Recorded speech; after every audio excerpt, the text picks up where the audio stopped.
Now ఇక్కడ చూడండి sir, X greater than 3 and X less than 21. అంటే ఫస్ట్ స్టెప్ అది త్రిభుజం రావాలి అని అంటే 3 less than x less than 21, 3 less than x less than 21. ఇది step 1. Step 2, largest side concept ఏంటి sir? Largest side whole square is always greater than side 1 whole square plus side 2 whole square.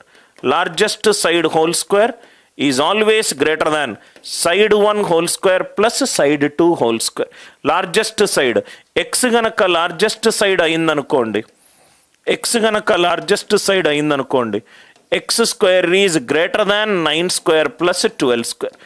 x ganaka largest side కాకపోతే, x ganaka largest side కాకపోతే అప్పుడు ఏమవుతుంది? 12 square is greater than x square plus 9 square. 9, 12లో largest ఏంటి? 12, right? So ఇక్కడ మనకు x square is greater than 12 square 144, 9 square 81, ఇదేమో 225. X square 225 కంటే ఎక్కువ ఉండాలి, రైట్? ఎక్స్ వాల్యూ 21 కంటే తక్కువ ఉండాలి. 15 స్క్వేర్ ఈజ్ 225.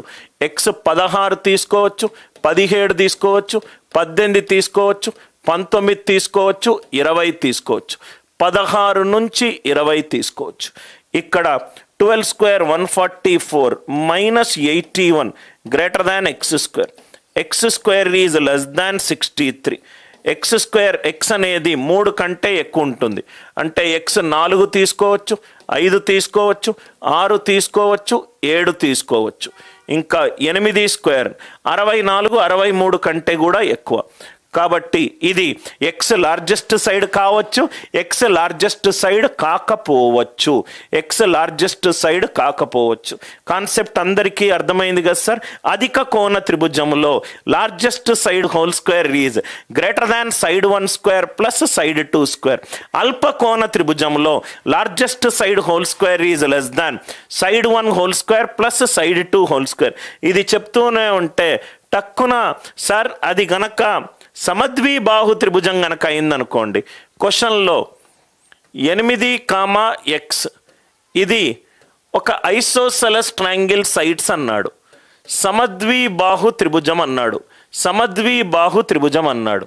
సమద్విబాహు త్రిభుజంలో 2 సైడ్స్ ఈక్వల్గా ఉంటాయి, 2 సైడ్స్ ఈక్వల్గా ఉంటుంది. అది 8 కావచ్చు, లేకపోతే ఎక్స్ కావచ్చు. Are you all with me? అంటే ఇక్కడ మనకు క్వశ్చన్ 8, 8, ఎక్స్ కావచ్చు, 8, ఎక్స్, ఎక్స్ కావచ్చు, ఎక్స్ కావచ్చు. Are you all with me? 8, x 2 భుజాలే ఇచ్చాడు, కానీ అది సమద్విబాహు త్రిభుజం అన్నాడు.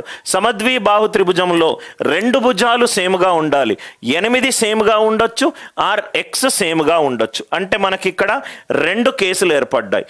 ఇక్కడ మీకు చూస్తే గనక right 0 less than x less దాన్ 16. ఇది ఎక్కడి నుంచి వచ్చింది? అందరికీ అర్థమైంది కదా sir?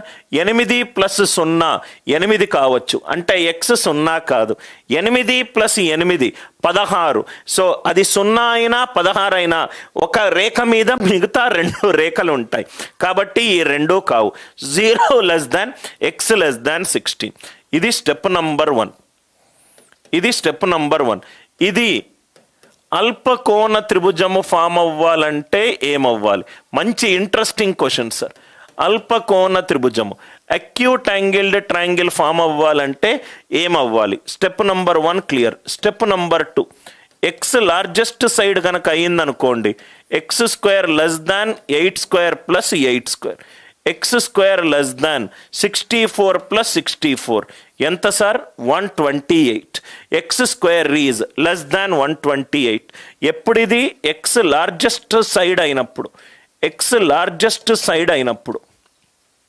Step number 3, x largest side కానప్పుడు, 8 గనక లార్జెస్ట్ సైడ్ అయిందనుకోండి, 8 square less than 8 square plus X square. అంతే కదా సార్?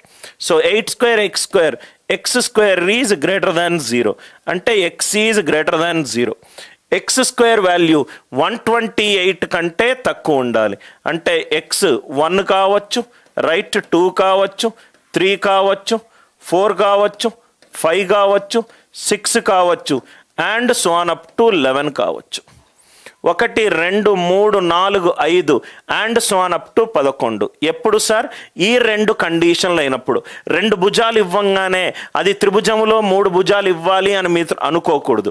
8, x ఇది కనుక అల్పకోణ త్రిభుజం గనక అవుతే అండ్ అది సమద్విబాహు త్రిభుజం గనక అవుతే 8, 8, x కావచ్చు, 8, x. దీనికి 3 కేసులు. రైట్, ఏంటి కేసు? ఫస్ట్ ఆ 3 భుజాలు త్రిభుజం అవ్వాలంటే ఏం కావాలి?